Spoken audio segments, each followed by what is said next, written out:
एक बहुत रईस व्यापारी था।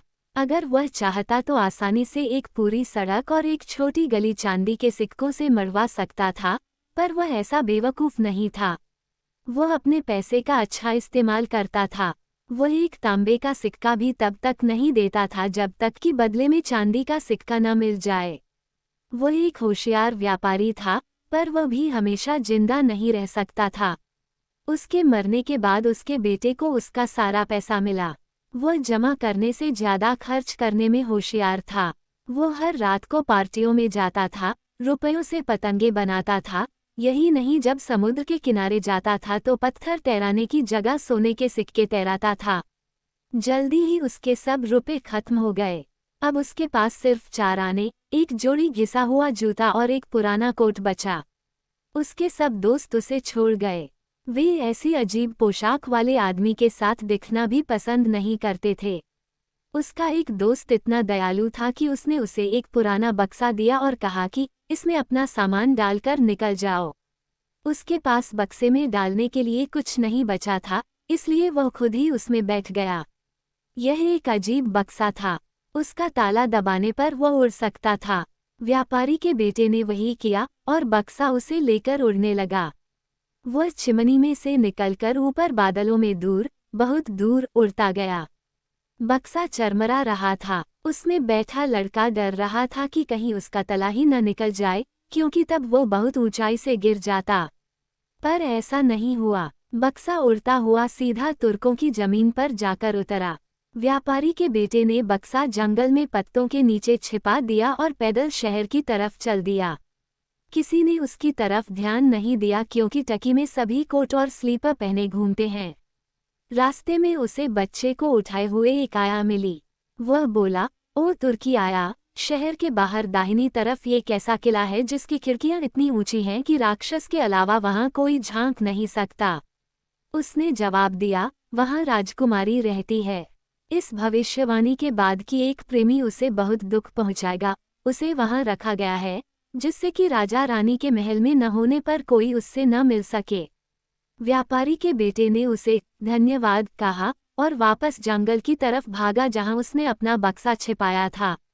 वो उसमें चढ़ा और उसे महल की छत तक ले गया, फिर एक खिड़की से राजकुमारी के पास पहुंचा।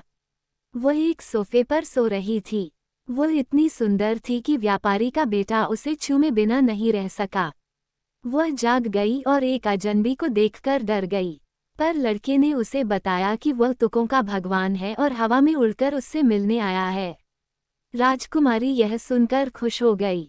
दोनों सोफे पर पास पास बैठे रहे। लड़का उसे कहानियां सुनाता रहा। उसने एक कहानी उसकी आंखों पर बनाई और कहा कि उसकी आंखें जंगल के बेहद सुंदर तालाब जैसी थीं, जिनमें विचार जलपरियों की तरह तैरते रहते थे। उसने कहा कि राजकुमारी का माथा बर्फ के पहाड़ों जैसा था, जिसमें बड़े बड़े सुंदर कमरे थे जिनकी दीवारें सुंदर तस्वीरों से सजी थीं। उसने उन सारसों की कहानी सुनाई जो छोटे छोटे, भोले भाले, प्यारे बच्चे लेकर आते थे।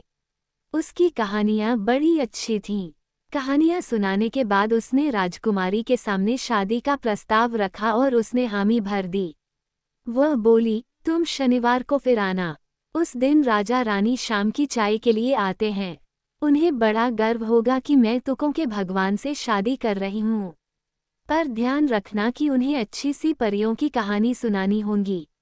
मेरी माँ को अच्छी नीतिपरक कहानियाँ पसंद हैं और पिताजी को मज़ेदार हंसाने वाली कहानियाँ। व्यापारी के लड़के ने खूब मुस्कुराकर कहा, मैं शादी के तोहफे के तौर पर कहानियाँ ही लाऊंगा। अलग होने से पहले राजकुमारी ने उसे एक तलवार दी जिसकी मूठ पर बहुत से सोने के सिक्के लगे थे। उसे उन्हीं की जरूरत थी। व्यापारी का बेटा उड़कर वापस चला गया। उसने अपने लिए एक नया कोट खरीदा, फिर जंगल में लौटा और शनिवार को सुनाने के लिए परियों की कहानियां बनाने लगा। ये काम आसान नहीं था, पर उसने कहानियां बना ही लीं। तब तक शनिवार आ गया। राजा रानी अपनी पूरी सभा के साथ राजकुमारी के पास बैठे चाय पी रहे थे। उन्होंने बड़ी अच्छी तरह उसका स्वागत किया। फिर रानी बोली, अब तुम हमें एक परियों की कहानी सुनाओ जिसमें गहराई और कुछ सीख हो। राजा ने जोड़ा, पर साथ ही वह मज़ेदार भी हो। व्यापारी के बेटे ने कहा, मैं कोशिश करूंगा। उसकी कहानी इस तरह थी, ध्यान से सुनने पर समझ में आ जाएगी। एक वक्त की बात है, कुछ गंधक की माचिसें थीं। उन्हें अपने ऊंचे कुल का गर्व था। उनके परिवार का पेड़ जंगल का सबसे बड़ा चीड़ का पेड़ था और वे उसके छोटे टुकड़े भर थे। ये माचिसें ताक पर रखे एक पुराने लोहे के बर्तन और एक चकमक डिबिया के बीच में रखी हुई थीं। उन्होंने अपने बचपन और जवानी की कहानी ऐसे सुनाई। तब हम ऊंचाई पर रहते थे। हमें हर सुबह और शाम को हीरों की चाय, जिसे ओस कहते हैं, दी जाती थी। सूरज जब भी निकलता हमारे ऊपर ही चमकता था। सारी छोटी चिड़ियां हमें कहानी सुनाती थीं। हम रईस थे क्योंकि हम पूरा साल अपने हरे कपड़े पहन सकते थे, जबकि बेचारे दूसरे पेड़ों को सर्दियों में नंगे खड़ा होना पड़ता था। वे ठंड से जम जाते थे। फिर एक दिन लकड़हारा आया और सब उलट पलट हो गया। सारा परिवार बच गया। हमारे परिवार के पेड़ के तने को एक बड़े जहाज के मस्तूल पर नौकरी मिली। अब वह सारी दुनिया की सैर कर सकता है। हमें ठीक से नहीं मालूम कि टहनियों का क्या हुआ, पर हमें मामूली लोगों के लिए आग जलाने का काम मिला। ऊंचे कुल के हम लोगों का अंत रसोई में हुआ। ताक पर रखे लोहे के बर्तन ने कहा, मेरा जीवन अलग रहा। जन्म से ही मुझे रगड़कर आग पर रखकर उबाला गया। कितनी बार ऐसा हुआ, इसकी मुझे गिनती भी याद नहीं है। मैं यहाँ बड़ा ज़रूरी और पक्का काम करता हूँ, इसलिए तुम सब में मेरा नंबर अव्वल होना चाहिए। इसके अलावा मेरा एक ही शौक है, वो ये है कि मैं साफ सुथरा ताक पर बैठा अपने दोस्त से अच्छी अच्छी बात करूँ। हम सब यहाँ घर में रहने वाले हैं, सिवाय पानी की बाल्टी के जो बार बार कुएं तक जाती है, या वो टोकरी जो बाजार जाने की वजह से शहर की खबरें लाती है। पर जहाँ तक मेरा सवाल है, मुझे ये सब अच्छा नहीं लगता। वो टोकरी सिर्फ लोगों और सरकारों की बातें करती है। एक दिन बेचारा मिट्टी का घड़ा इतना डर गया कि गिरकर टुकड़े टुकड़े हो गया। बाजार की टोकरी जरा आज़ाद किस्म की है। चकमक डिबिया बड़बड़ाई, तुम ज्यादा ही बोलते हो, हमें एक अच्छी शाम बितानी चाहिए। स्टील चकमक पर बजा और चिंगारी निकलने लगी। माचिस बोली, हाँ, हम ये बात करते हैं कि कौन सबसे बड़ा है। मिट्टी का घड़ा बोला, मुझे अपने बारे में बात करना अच्छा नहीं लगता। इससे अच्छा कहानियाँ कहते हैं। मैं एक कहानी कहता हूँ जो हम में से किसी के साथ भी हो सकती है। ऐसी कहानी मेरे ख्याल से सबको अच्छी लगेगी। बाल्टिक समुद्र के पास जहाँ डैनिश बीच के पेड़। प्लेटे बोली, शुरुआत सुंदर है। मुझे विश्वास है कि कहानी हमें अच्छी लगेगी।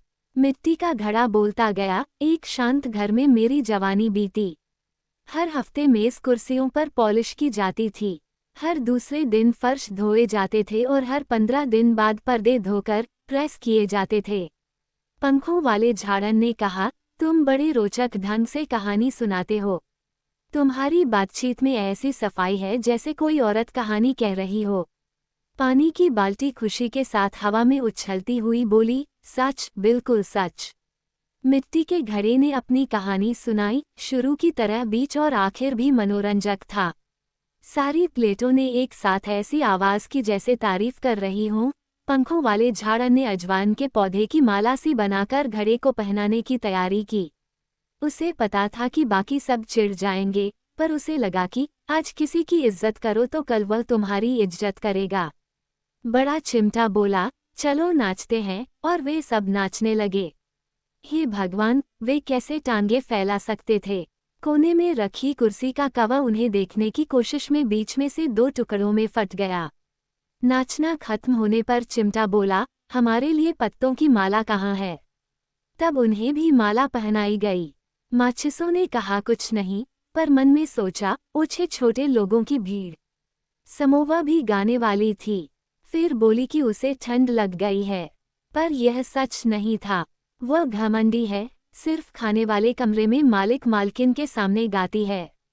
खिड़की की चौखट पर एक पुराना कलम रखा था जिससे नौकरानी लिखा करती थी। उसमें कोई खास बात नहीं थी सिवाय इसके कि उसे दवात में जरा ज्यादा डुबो दिया गया था। कलम इसे अपनी खासियत समझकर इस पर गर्व करता था। वह बोला, अगर समोवर नहीं गाती तो हमें उसकी खुशामद नहीं करनी चाहिए। खिड़की के बाहर के पिंजरे में कोयल है, क्यों न उससे गाने को कहें। सच है कि उसने न गाना सीखा है, न पढ़ी लिखी है, पर फिर भी उसके गाने में जो सादगी है वो शांति देने वाली है। चाय की केतली ने शिकायती आवाज में कहा, मैं नहीं सोचती कि यह ठीक है। वह समोवा की सौतेली बहन थी। हम किसी बाहर की चिड़िया का गाना क्यों सुने? क्या ये देशभक्ति है? बाजार की टोकरी इसका फैसला करे। टोकरी बोली, मुझे बहुत गुस्सा और खींच आ रही है। यह कोई तरीका है शाम बिताने का? सब चीजों को उनकी जगह वापस रखो, फिर मैं फैसला दूंगी। सब चिल्लाने लगे, हल्ला करो, हल्ला करो। उसी वक्त दरवाजा खुला, नौकरानी अंदर आई। सब फौरन अलग होकर चुपचाप खड़े हो गए। सबसे छोटा होते हुए भी मिट्टी का घड़ा यही सोच रहा था कि मैं रसोई में सबसे जरूरी हूँ। मैं चाहता तो शाम मजेदार बन सकती थी। नौकरानी ने एक माचिस उठाकर आग जला दी। तीली सोचने लगी, अब सब देख सकते हैं कि हम ही यहाँ बड़े हैं। क्या आग जलाते हैं? क्या रोशनी है? तभी तीली का अंत हो गया, वह जल गई। कहानी खत्म होते ही रानी बोली, ये बहुत सुंदर कहानी थी। मुझे लगा जैसे मैं रसोई में माचिस के साथ थी। हम तुम्हें अपनी बेटी देंगे। राजा ने कहा, बिल्कुल, हम सोमवार को शादी करेंगे। और उसने व्यापारी के बेटे की पीठ थपथपाई, क्योंकि अब वह उन्हीं के परिवार का हो गया था। इतवार की शाम को आने वाली शादी की खुशी में पूरा शहर रोशनी से सजाया गया। सब लोगों में बन और बिस्कुट बांटे गए। गली के आवारा लोग उंगलियों के बीच से सीटी बजा रहे थे। बड़ा अच्छा दृश्य था। व्यापारी के बेटे को लगा, मैं भी इस मौके पर कुछ करूं। वो गया और ढेर सारी आतिशबाजी खरीद लाया, उसे लेकर बक्से में बैठा और हवा में उड़ गया। वो खूब ऊंचा उड़ा, वहां से आतिशबाजी चलाई, खूब धमाके हुए। चमक फैल गई। किसी ने पहले ऐसा दृश्य नहीं देखा था। सारे तुर्क जमीन से ऊपर उछल पड़े। उनके स्लीपर खो गए। अब उन्हें विश्वास हो गया कि वाकई तुर्कों का भगवान उनकी राजकुमारी से शादी कर रहा था। जब व्यापारी का बेटा अपने ट्रंक में बैठकर जंगल में लौटा तो उसने सोचा कि शहर में जाकर लोगों की बातें सुने। पता तो चले कि सब उसके कारनामों के बारे में क्या सोच रहे हैं। लोग जो बातें कर रहे थे, सब अलग अलग बातें थीं, पर सबका मानना था कि पूरा दृश्य बहुत बढ़िया था। एक बोला, मैंने स्वयं भगवान को देखा। उसकी आंखें सितारों जैसी और दाढ़ी उफनते समुद्र जैसी थी। दूसरा बोला, वह आग का चोगा पहने था, जिसकी तहों से सुंदर प्यारे देवदूत झांक रहे थे। लड़के को सब सुनना बड़ा अच्छा लग रहा था। कल उसका शादी का दिन था। वह जल्दी से जंगल में लौटा ताकि आराम से अपने बक्से में सो सके। पर बक्सा था कहाँ? वह तो जलकर राख हो गया था। आतिशबाजी से निकली एक चिंगारी ने उसे जला दिया था और बक्से का अंत हो गया। उसके साथ ही व्यापारी के लड़के का भी अंत हो गया। अब वो उड़कर अपनी दुल्हन तक नहीं पहुंच सकता था। बेचारी राजकुमारी सारा दिन छत पर उसका इंतजार करती रही। वह आज भी इंतजार कर रही है, जबकि वो लड़का दुनिया भर को काल्पनिक कहानियां सुनाता फिर रहा है। पर अब उसकी कहानियां गंधक की माचिस की कहानी की तरह हल्की फुल्की नहीं होती हैं।